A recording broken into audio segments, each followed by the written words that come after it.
Bonjour à toutes et à tous. Aujourd'hui, on va parler d'un des aspects de l'accompagnement de son animal de l'autre côté du voile au moment de sa mort. J'ai eu l'honneur d'accompagner une petite minette qui est en fin de vie à cause d'une insuffisance rénale et d'accompagner du coup par la même occasion aussi sa gardienne pour ce passage particulier. Et j'ai senti un message en fait à lui partager une fois que sa décision a été prise, comme pour ne pas que ça lui vole son expérience de passer à travers cette décision, parce que pour elle c'était pas le truc de savoir ça avant le choix de est-ce que je la garde encore un peu à mes côtés ou est-ce que je la fais euthanasier. Sauf que j'ai senti aussi que ce message-là c'était un bon message à passer pour nombre d'entre vous. Et que ce serait bien d'en faire un message collectif et pas seulement un message pour elle. Donc je vais vous transmettre un petit peu le contenu de tout ça. Elle a donc récupéré sa petite minette après 2 jours d'hospitalisation et on lui a dit que finalement la perfusion n'avait pas permis de faire revenir ses taux biologiques à un niveau correct et que du coup, la minette elle était à des taux non viable et que du coup il faudrait la faire euthanasier certainement, même si pour le moment elle ne semble pas souffrir, elle ne mange pas et du coup elle a perdu beaucoup de poids et du coup elle l'a récupérée, elle est chez elle et elle m'envoie ce message et donc elle me dit je pense que le mieux ce serait de l'accompagner en effet. De l'autre côté, je vois bien quand je la porte, je pense que elle a terminé ce qu'elle vient faire ici sur Terre et je pense qu'en effet c'est ça. Et à ce moment-là, voilà le sujet qui revient très souvent, ce serait peut-être un peu égoïste en fait de vouloir la garder quelques jours de plus. Donc ce soir, le choix c'est soit ce soir je retourne chez le vétérinaire puis je la fais euthanasier, ou soit on attend un peu parce que c'est vrai que le compagnon de cette dame-là lui disait mais regarde, elle a pas l'air à l'agonie, certes elle a maigri et elle veut pas manger, mais elle a pas l'air de souffrir et tout, donc t'es sûr, est-ce qu'on l'a fait euthanasier et tout ça. Et donc ça c'est à eux de prendre cette décision-là, mais je voudrais revenir sur le côté égoïste.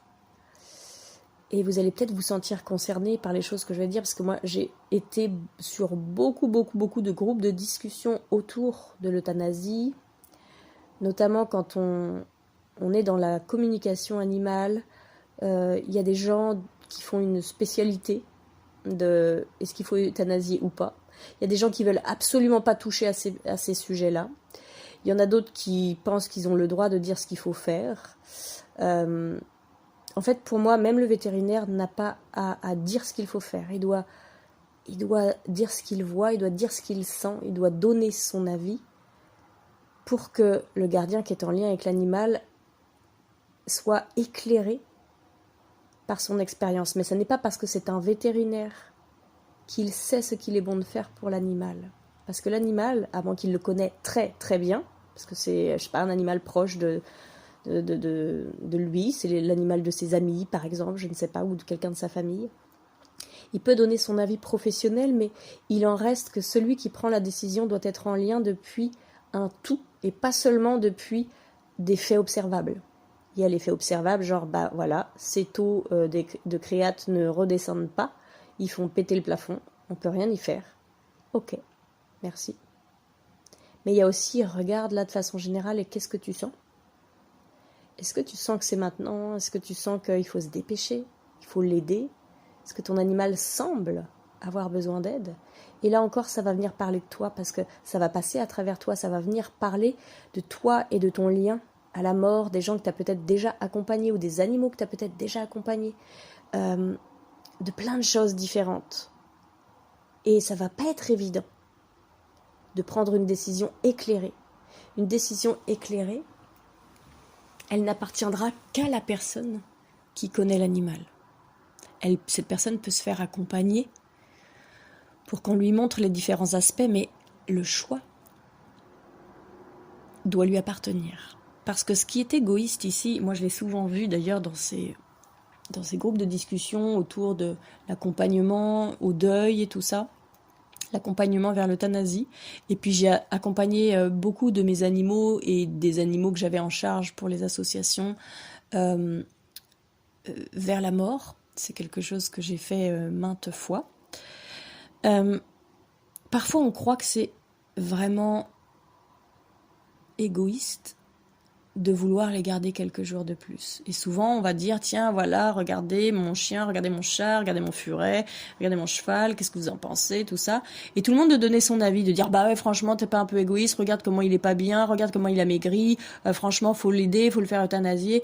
Ok, bah vous avez ce regard-là.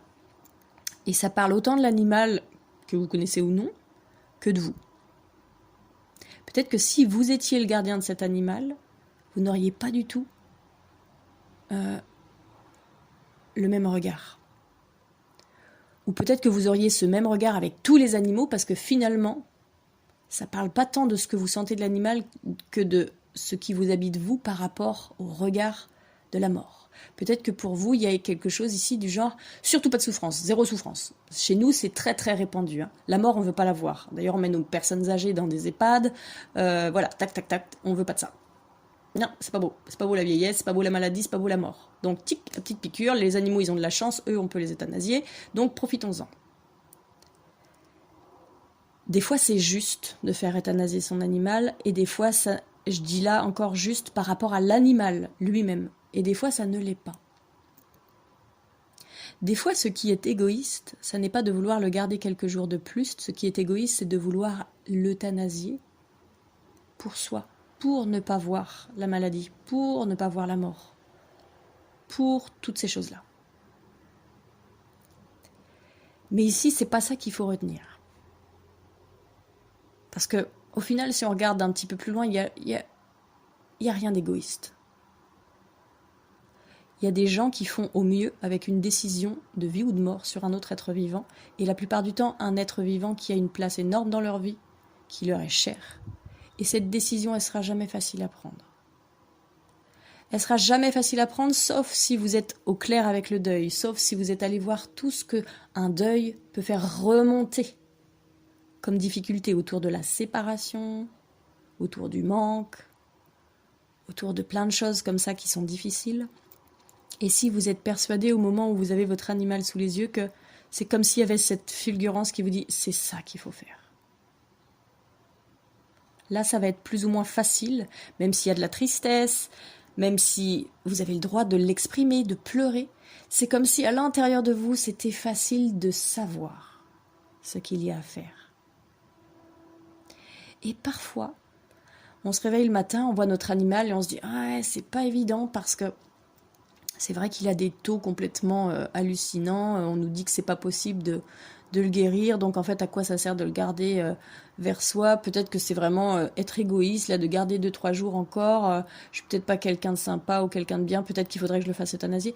Non, des fois en fait, comme on pleure, on se dit je suis tellement triste de vouloir me séparer de lui que du coup je suis égoïste au point de vouloir le garder 2-3 jours de plus, quoi. Et comme on est très facilement dans le jugement et l'auto-jugement, on va se dire ouais, je suis peut-être pas une bonne personne, bon allez, je fais un effort et je vais aller l'euthanasier, quoi. Alors que parfois, on a beau être très triste, on peut être très triste et être aligné, c'est-à-dire qu'on est triste parce qu'il y a cette séparation qui arrive, on est triste parce qu'il y a quelque chose autour du deuil qui se rejoue, on est triste parce qu'il y a des mémoires cristallisées de séparation, de deuil qui se rejouent ici. Et ce départ-là, il va être comme un genre de cadeau conscient pour pouvoir rejouer ces choses-là, pour les laisser circuler et s'en défaire. Donc on peut en même temps être triste et en même temps sentir il y a encore besoin de quelques jours. J'ai envie de dire, a fortiori si on voit que l'animal ne souffre pas, parce que des fois on se dit je veux pas, puis on voit que l'animal souffre et tout le monde nous dit non mais regarde, il souffre, quoi. Donc là on peut se dire ok, c'est plutôt que j'ai du mal à me séparer de lui. Donc peut-être je peux faire un effort, peut-être je peux vraiment faire ce truc de, bon allez j'y vais, c'est trop dur pour moi, mais j'y vais parce que là c'est vraiment ça qu'il faut faire. Mais parfois, je pleure, je suis triste, l'animal est vraiment avec des taux, on laisse tomber quoi, on sait que c'est pas rattrapable. Et pourtant je sens que c'est pas encore tout à fait le moment. Je me réveille et je me dis non, c'est pas maintenant. Et puis finalement, un jour, 2 jours, 3 jours après, oh, là on sait que c'est le moment. Il y a quelque chose qui se passe. Et même si on ne le voit pas précisément, c'est pas genre, ah oui, bah tiens, tu vois, jusqu'à hier, elle tenait debout, puis maintenant, elle veut plus se lever, elle est au canapé. C'est pas forcément, ça peut être quelque chose de visuel, quelque chose d'observable, mais ça peut être aussi quelque chose qu'on sent profondément. Parce qu'on a cette connexion avec notre animal, qu'on le sache ou non, et parfois on n'arrive pas à la sentir parce qu'on est noyé en dessous des tonnes de choses qui nous appartiennent et qu'on aurait bien besoin d'un petit coup de ménage, d'un coup de nettoyage pour pouvoir justement être au clair. Mais souvent on le sent, il n'y a pas besoin de faire de la communication animale, il n'y a pas besoin de toutes ces choses-là, c'est qu'à un moment donné on se dit, bah non, c'est pas maintenant. Et puis on va se dire, ouais je sais, je suis égoïste, mais je suis pas prête. Et des fois c'est pas nous qui sommes pas prêts. Des fois c'est l'animal qui nous dit, mais non, c'est pas maintenant. Parce que vous savez, c'est un petit peu comme pour la naissance. Quand on va aller déclencher des naissances et tout ça. Des fois, c'est bien de déclencher parce qu'il y a une difficulté, parce que le terme est dépassé. Et puis des fois, on s'est juste planté de terme en fait. On n'a pas fait un bon calcul où le bébé, il a besoin d'1 ou 2 jours de plus pour sortir de lui-même. Et nous, on va aller déclencher ça. Alors que si on avait écouté, et il y a de plus en plus de mamans qui savent le faire et qui me disent, ouais, ok, c'est bon, ils veulent me déclencher, mais non, moi là, je sais juste que mon bébé, il n'est pas prêt et il va arriver demain. Puis finalement, quand on attend, le lendemain, un bébé arrive. C'est pareil dans l'autre sens. Pour le processus de mort, il y a comme un genre de timing. Et l'animal, il a aussi le droit de se sentir prêt pour partir. Parce qu'il n'y a pas seulement un processus de je me sens prêt, c'est bon, j'ai réussi à dire au revoir à tous les gens que j'aime et puis maintenant je peux partir. Il y a tout un processus énergétique qui se passe. Et ceux qui sont proches de leur sens subtil peuvent le sentir, ce processus. C'est quelque chose qui prend plusieurs jours avant le départ de l'animal, où on sent qu'il est en même temps là et en même temps ailleurs. Et la plupart du temps, on peut sentir, si on est en tout cas très à l'aise avec ce genre de choses, c'est sûr que si on découvre, peut-être que ça nous paraît un peu bizarre, abracadabrantesque, toutes ces choses-là, mais parfois on va même sentir la grandeur de notre animal et on va se dire waouh, je sens comme il est, je sens comme elle est, cette grande sagesse, cette belle grande âme. Et on a cette sensation d'immensité parce qu'en fait, ce qui anime notre animal, le petit chat, le petit chien ou même le petit cheval, même si le cheval c'est grand, se rapproche. Et la grandeur de ce qui l'habite, on peut le toucher. On peut en tout cas s'en rapprocher. Et c'est là qu'on se dit, waouh, ah ouais, en fait, c'était pas juste ma petite boule de poil, quoi. C'est monsieur ou c'est madame, quoi, parce que ça en impose. Et à ce moment-là, on est un petit peu, nous aussi, un petit peu là et un petit peu ailleurs. Comme si on faisait nous aussi ces allers-retours, comme s'il y avait un genre d'accompagnement pour passer d'un monde à l'autre, d'un état à l'autre. Parce que la mort, ça n'est pas une fin en soi. C'est juste un passage d'état comme l'eau quand elle est à l'état liquide dans la casserole et qu'à un moment donné, elle passe à l'état gazeux parce qu'on a chauffé l'eau et qu'elle s'envole et que ça crée des gouttelettes en suspension dans l'air. Et du coup, tout ce passage-là, si on laisse l'animal le faire à son rythme et que nous, on est aussi proche de ça pour pouvoir l'accompagner là-dedans, c'est une expérience extraordinaire qui peut transformer, transcender toutes les croyances qu'on a au sujet de la mort, d'un coup d'un seul. C'est-à-dire que s'il y a des deuils non faits pour vous, s'il y a des gémellités intra-utérines secrètes, où justement on a du mal à prendre une décision parce qu'il y a ce truc-là qui est vraiment comme un deuil non fait qui est là depuis le tout début de notre vie, où on a perdu l'autre, où ça a été catastrophique, la séparation, le manque, machin, tout ça, et que du coup il y a tout ça qui remonte à la surface au moment où on doit prendre notre décision. Les gémellités à ce moment-là, grâce à nos animaux, peuvent aussi se guérir. comme si ce deuil non fait, et qu'on le sache ou non, hein. On n'a pas besoin de savoir, ah oui, j'ai un jumeau, ah bah peut-être que tiens, mon animal il va partir, ah bah peut-être que tiens, ça va me guérir de mon jumeau, machin. Non. C'est qu'il y a plein de personnes pour qui ça se passe sans qu'on ait besoin de le savoir. Il y a tellement de choses qui se passent sans qu'on soit obligé de le nommer, de le voir. Et à ce moment-là, c'est comme si cet accompagnement venait nous faire toucher la mort différemment. Ça ne nous empêche pas d'être triste. Ça ne nous empêche pas que c'est dur de se dire « Waouh, je dois prendre une décision quand même, c'est pas évident. » Mais il y a quelque chose en nous qui est changé pour toujours et qui permet de revoir les expériences de mort et de séparation depuis un autre angle, depuis un nouveau regard.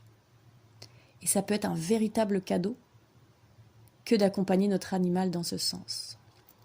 Et cela existe, que notre animal décède de lui-même tout seul à la maison, ou qu'il soit euthanasié chez le vétérinaire ou à la maison. À partir du moment où on sent que c'est le moment, on peut vivre tout ça. Et il n'y a rien d'égoïste ni dans le fait de vouloir garder quelques jours son animal, ni dans le fait de vouloir absolument l'euthanasier parce qu'on ne veut pas voir la souffrance, on ne veut pas voir la maladie.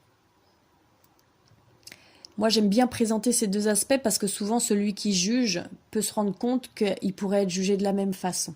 Tout ça juste pour dire on n'a pas à juger parce qu'on n'a pas toutes les cartes en main pour pouvoir prendre cette décision et qu'elle ne nous appartient pas. On peut donner notre avis, mais notre avis vient des faits qu'on observe et de tout notre bagage.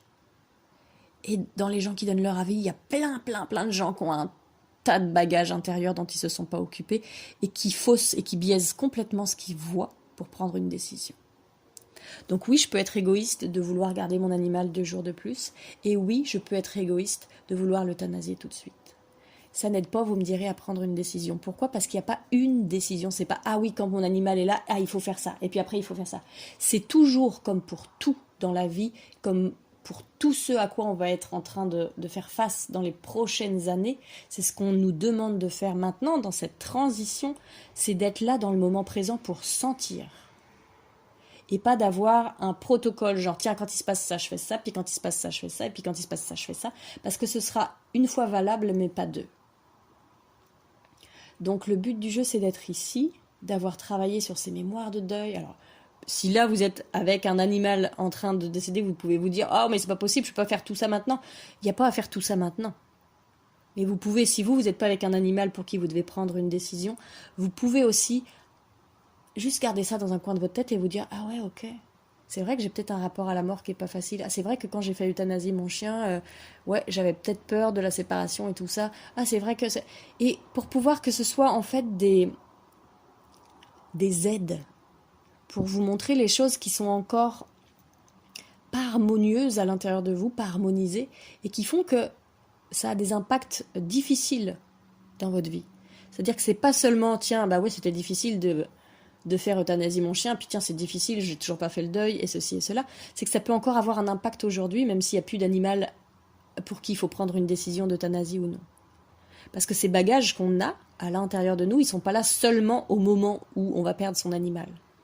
Ils sont là dans n'importe quelle relation, ils peuvent nous biaiser dans notre couple, il y a plein de choses. Donc c'est de prendre toutes ces choses pour l'amour qu'elles nous apportent. Comme disait Christiane Singer, rien ne nous est donné pour nous écraser. Tout ça, ce sont autant d'indices, quand on sait regarder les choses de cette façon-là, autant d'indices pour nous aider à regarder là où c'est encore souffrant chez nous pour y laisser l'amour passer et remplacer la souffrance intérieure par l'amour qui fait que la fois d'après, on est un petit peu, notre lunette elle est un petit peu plus claire, on a fait un peu de nettoyage et donc on voit les choses depuis une entièreté un peu plus juste. Il n'y a pas de bonne décision à prendre pour euthanasier un animal. Pourquoi ? Parce qu'il ne s'agit pas juste de l'animal. Peut-être qu'un jour, il y aura une possibilité d'écouter pleinement l'animal, d'une façon ou d'une autre, avec un humain qui s'est pleinement dégagé de ses bagages qui lui font prendre une décision, en tout cas le plus possible, et que du coup on pourra vraiment écouter l'animal sans être égoïste pour soi. Peut-être qu'un jour ça viendra. Mais aujourd'hui, il ne s'agit pas ici d'euthanasier un animal. Il ne s'agit pas seulement de l'animal. Il s'agit d'une décision qui va parler de l'animal et de la personne qui doit prendre la décision. Donc il n'y a rien d'égoïste, il n'y a que cette personne qui peut savoir. Parce que c'est elle qui va devoir vivre avec cette décision, donc c'est elle qui doit la prendre. Et si elle pense que c'est peut-être égoïste, c'est égoïste, mais j'ai envie de le garder 2 jours, peut-être que c'est égoïste, c'est vrai. Et peut-être aussi que derrière tes larmes, derrière ton chagrin, tu sens que ton animal il a besoin de 2 jours de plus. Et si les gens en face disent « Ouais, t'es égoïste, hein, franchement, de le garder plus alors qu'en fait il est malade et que ceci et que cela », on s'en fiche, c'est juste la vie des autres. Comme on dit, la vie des autres, c'est la vie des autres, c'est tout. Puis si à un moment donné, c'est « Oh putain, non, là, faut que je fasse euthanasie », puis tout le monde est là en train de dire « Quoi, tu vas le faire euthanasier ? Mais attends, il pourrait vivre encore quelques jours de plus, c'est bon, te précipite pas, t'es égoïste, tout ça parce que t'as peur de le voir souffrir. Non mais franchement, encore une fois, la vie des autres, c'est la vie des autres. » Peut-être que c'est vrai. Peut-être que cette décision, vous la prenez depuis un endroit qui a peur de le voir souffrir, qui a peur de vivre cet entre-deux. Parce que ce qui est dur parfois, c'est pas tant la mort. Parfois, la mort vient nous soulager. Parfois, c'est l'entre-deux, c'est le moment qui peut durer plus ou moins longtemps, où notre animal est en grosse difficulté, mais il n'est pas encore mort. Où il va demander, où tous les jours, quand on va se lever, on va se demander, est-ce que c'est aujourd'hui qu'il va mourir ou pas ?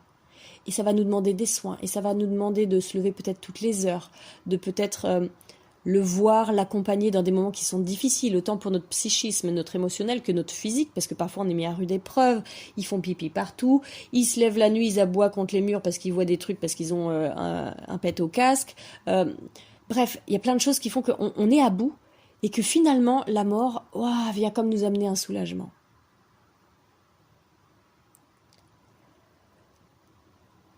On est les seuls à être dans la relation avec notre animal. Et à savoir ce qu'elle vient chercher chez nous, autant physiquement que psycho-émotionnellement, que énergétiquement, que tout. Il n'y a bien que nous. Si vous avez peur de vous tromper, vous pouvez vous faire accompagner sur ça voudrait dire quoi se tromper. Mais finalement, ce mot égoïste, il ne veut pas dire grand-chose dans ce moment-là.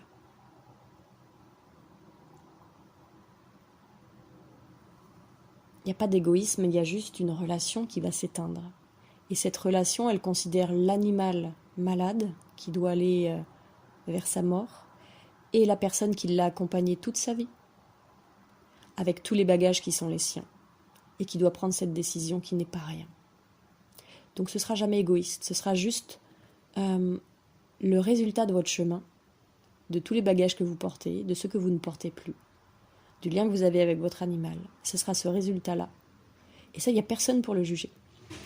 Personne n'a le droit de juger ça parce que personne n'a à le juger, tout simplement. J'espère que ce partage pourra vous apporter un peu de douceur ou de sérénité si vous passez par là. En tout cas, je vous souhaite à vous et à vos animaux le meilleur, sachant que les expériences qui vont vous arriver seront les meilleures pour tout le monde et qu'on fait toujours du mieux qu'on peut au moment où ça a lieu.